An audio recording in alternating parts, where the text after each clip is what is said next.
Authenticity can make your book unforgettable, but sharing too much can make it, well, uncomfortable.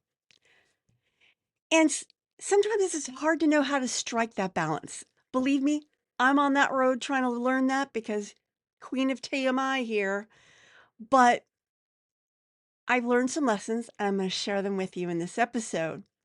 In fact, I'm going to be sharing with you 5 powerful storytelling techniques that you can use whether you're trying to turn your personal stories into a client attracting book or just make your book more real and authentic. Stay tuned, watch this episode, and you will learn these powerful techniques for sharing the authentic you without being, well, reckless. Hi, my name is Carma Spence, and I help executive coaches, business leaders, and entrepreneurs write the right book the first time while having fun and using AI assistance to make the process faster while keeping your authentic voice. If you like this video on YouTube, please like the video, subscribe to my channel, and ring the bell so that more people can find content like this and write the right book the first time, like you. So let's get to it. The first thing that you should do in order to tell authentic stories without oversharing is to really understand your core message. Before you share your stories, before you write your first book, you really need to get that clear. What is this book about? What is the core message of this book? Because you want to understand what it is you want your readers to learn, to feel, to experience before, during, and after reading your book. When you understand that, then you can layer in the stories that support that core message.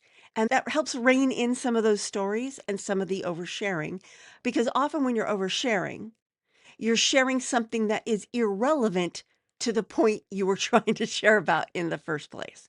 So when you're clear about that goal, you're able to be more professional in the direction of writing your book. Number 2, and it's kind of overlaps. Now that you know what your core message is, share stories that serve, not just share.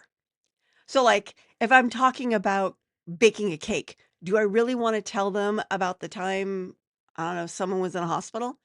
It's not relevant unless I ate something really cool there and then decided to develop a recipe around it. Not every personal experience belongs in your book. So choose stories that directly relate to the point you're trying to make in the moment, which is why, I mean, I could tell the story about the eye on my hand from here to Tuesday, which is tomorrow. I don't just share it willy-nilly. I share it when I'm trying to make a point that that story illustrates. You're selective about the stories that you're telling. Number 3, keep your focus on your reader's journey. Because remember, you've got your core message.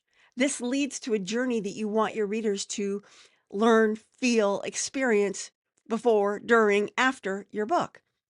Always keep your mind on what's that journey? What's that transformation I'm trying to create in this book? Now, remember, not in this episode, but in past episodes, I've talked about it doesn't have to be a big transformation, but you just need to know what that transformation is. What's that journey you're leading your readers on?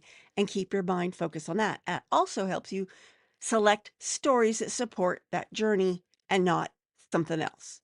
Now, if you're enjoying this episode and you would like to know more behind the scenes stuff, some audio versions, when I have creative ideas, I share them in the Backstage Blend. And you can join me for only $5 a month. Just simply go over here to buymeacoffee.com/Carma Spence, and you can be a Backstage Blender. I will see you there. $5 a month. All right, back to the tips. Number 4, balance vulnerability with authority. What does this mean? Okay, it's okay to admit that you made mistakes, that you had struggles. Queen of TMI here. But always show that you grew from them. Okay? So over my life, I'm sharing less. Okay. It still pops up every once in a while, but it's not as often. It's not often in professional environments because I'm learning, I'm growing, and now I'm sharing with you some of the lessons I learned so that I am not always this TMI.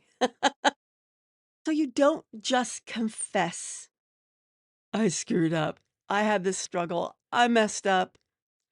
You connect to the vulnerability of those moments, but you connect them to a valuable lesson, right?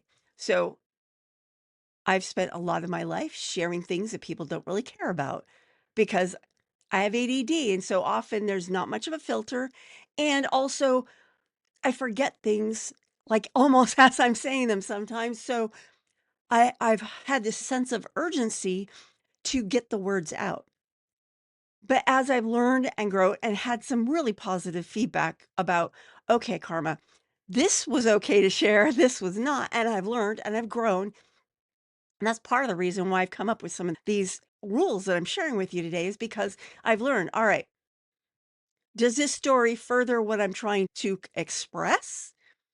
Or is it just blurting things out before I forget it? Well, if I'm blurting things out before I forget it, I write it down on a piece of paper. That way it gets out. I'm not going to forget it because it's written down, but I don't have to share it with people who don't need to know it. So there's a balance. And what helps you keep that balance between vulnerability and authority is, again, connect to the core message, understand what you're trying to illustrate here. And sharing your struggles isn't about sharing your struggles. It's partly that because when you share your struggles, you make yourself more relatable and readers can see themselves in what you're sharing. But if you don't have like a, okay, I struggled, but I made it to the other side. And here's the happy place at the other side. And what I learned, then they're going to go, why did you just share that with me? Why am I even listening to you? Number 5, master the show, don't tell technique. You've probably heard this before. It is like the mantra of almost every writing teacher I've ever been. Show, don't tell, show, don't tell, show, don't tell. The point of your stories is to show, don't tell. So instead of just saying, I was overwhelmed, share. My hand shook. I stared at an endless to-do list. My brain was frozen because I didn't know what my next step was. Really help people feel that moment on the before side so that when you go, ta-da, and then I discovered this unique software that helped me pull my to-do list and made me get things done faster. And now your after thing is like, woo, it's all shiny and bright and sparkly. That's what you're doing. Your stories are illustrating the pain of the before, which is probably where your reader is, and contrasting that with the after, which is where they want to be. Those are the kind of stories you want to tell. Don't tell stories that don't fit that for your book. So there you go. 5 storytelling techniques that can help you be authentic without oversharing, be strategic without being reckless. I hope you enjoyed them, and I will be back on Wednesday with 5 powerful ways to use client stories in a book. See you then. This is Carma Spence saying ciao for now.